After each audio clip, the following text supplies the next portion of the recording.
We all know the feeling. It's a gravitational pull towards inertia, a deep-seated resistance to effort that can manifest as vague disinterest, a creeping apathy, or a full-blown paralysis in the face of demands. It's the whisper that says, just 5 more minutes, which stretches into hours, or the daunting mountain of tasks that makes the path of least resistance, the couch, the scroll, the blissful do-nothing, seem like the only reasonable choice. This universal human experience, often labeled as laziness, is more complex than a simple moral failing. It's a struggle that has been contemplated by ancient wisdom, addressed by spiritual traditions, and explored by modern understanding of the human condition. And while its consequences can be severe, the narrative of second chances and the power of transformation offer a profound hope for overcoming its grasp. Across millennia, human societies observed and cautioned against the perils of idleness. Ancient texts, rich with practical wisdom, painted vivid pictures of its outcomes. Consider the persistent warnings in the book of Proverbs, where the sluggard emerges as a cautionary figure. This isn't just about physical inactivity, but a pervasive lack of foresight and diligence. A little sleep, a little slumber, a little folding of the hands to rest, and poverty will come upon you like a robber and want like an armed man. The imagery is stark. Neglect breeds destitution. It's not just about what you don't do, but the inevitable void created by inaction. The sluggard, we are told, does not plow in the autumn.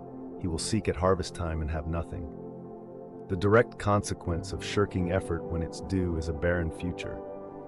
More subtly, the sluggard is depicted as a master of excuses, spinning elaborate fictions to justify inaction.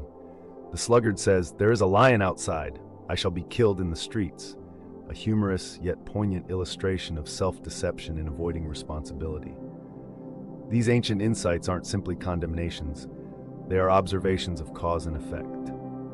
They highlight that human flourishing, both individual and communal, relies on active participation, foresight, and a willingness to engage with the demands of life. To live truly and meaningfully is to contribute, to cultivate, and to apply oneself. Beyond the purely practical implications of idleness, spiritual traditions delve into an even deeper form of lethargy, acedia. This is not merely physical laziness, but a profound spiritual weariness, a disinterest in the divine, a lack of joy in God's service, and a neglect of one's spiritual duties. It's a heavy, oppressive state where the soul feels burdened, indifferent to prayer, charity, or growth. Imagine the quiet fading of zeal, the slow erosion of purpose when the heart feels too tired or too indifferent to seek what is truly good and lasting. The Catechism of the Catholic Church, building on centuries of theological reflection, points to diligence as a virtue that actively counters this spiritual malaise. Diligence encompasses industriousness, perseverance, and conscientiousness in fulfilling all one's duties, whether they relate to work, family, community, or one's spiritual life. It is the active embodiment of care, the deliberate application of oneself to tasks that align with a purposeful life. A life without diligence, particularly in spiritual matters, can lead to a gradual drifting away from one's core values and a diminished capacity for love and service. While the warnings against idleness are clear, the origins of what we call laziness are often more complex than simple moral failing. Sometimes laziness is a misnomer, a superficial label for deeper, less obvious struggles. At its core, a disinclination to act can stem from a breakdown in motivation. Perhaps the goals feel unclear or the task seems overwhelmingly vast, leading to paralysis rather than initiation. A common culprit is fear, the fear of failure certainly, but also paradoxically, the fear of success and the increased pressure it might bring. Perfectionism, that insidious quest for an unattainable ideal, can also lead to stagnation. If it can't be perfect, why start at all? These internal narratives often fuel procrastination, where tasks are endlessly delayed despite the looming negative consequences, creating a cycle of guilt and increased pressure.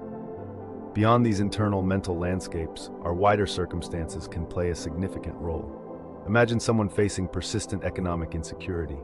The perpetual struggle for basic needs can erode motivation and foster a sense of powerlessness that mimics apathy.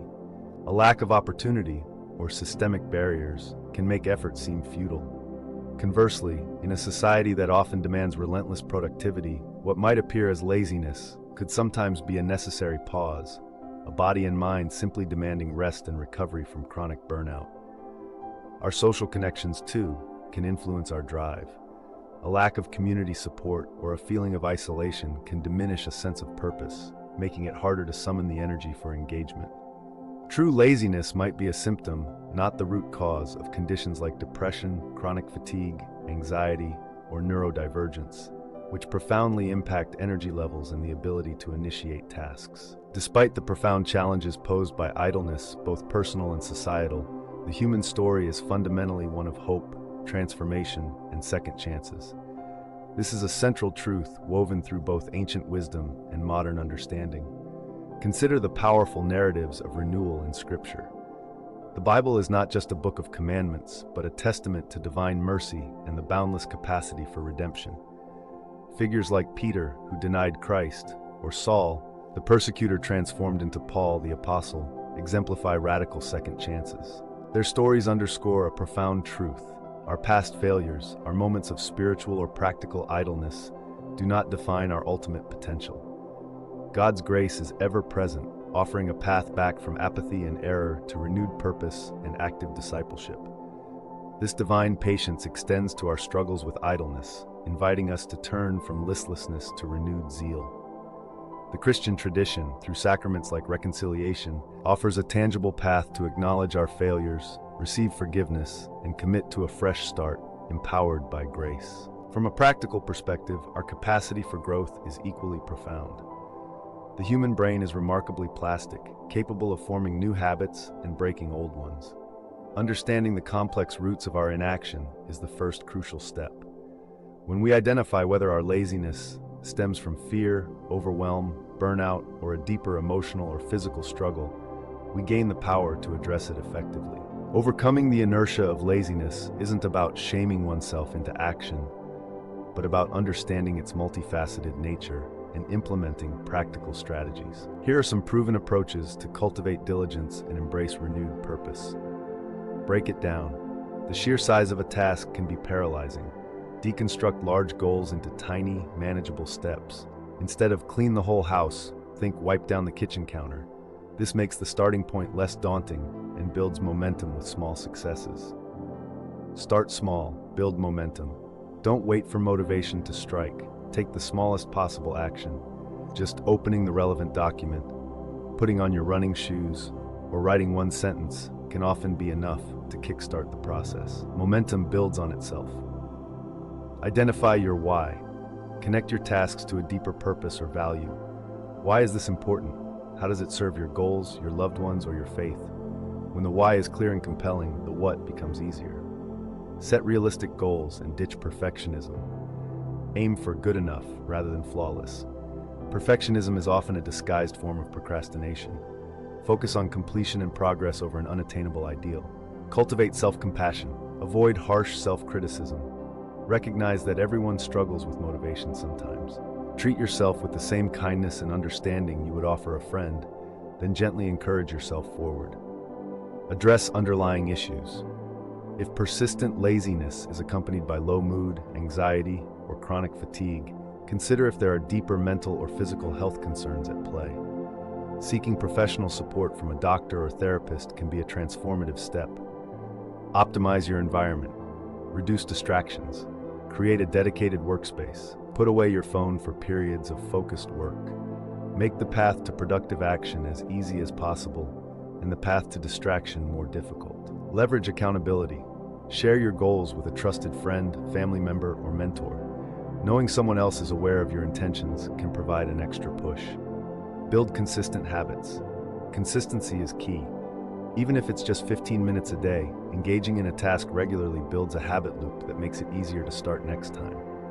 Over time, these small, consistent efforts yield significant results. Embrace rest and recovery. Paradoxically, sometimes laziness is a signal that your body and mind need genuine rest, not more pushing. Ensure you are getting adequate sleep, nutrition, and breaks. Burnout can make even simple tasks feel impossible. Reflect and renew spiritually. For those on a faith journey, engaging in practices that renew the spirit, prayer, reflection, receiving sacraments, can reignite zeal and provide a sense of purpose that combats spiritual acedia. The human journey is rarely a straight line of unwavering diligence. There will be moments of struggle, periods of weariness, and the insidious pull of inaction. But in this rich tapestry of human experience, we find enduring messages of hope, the wisdom of the ancients, the spiritual depth of grace, and the practical tools of self-understanding. When we feel lazy, the answer is not condemnation, but a compassionate call to awaken, to embrace the gift of second chances, and to step forward, one deliberate action at a time, into a life of purpose and engagement.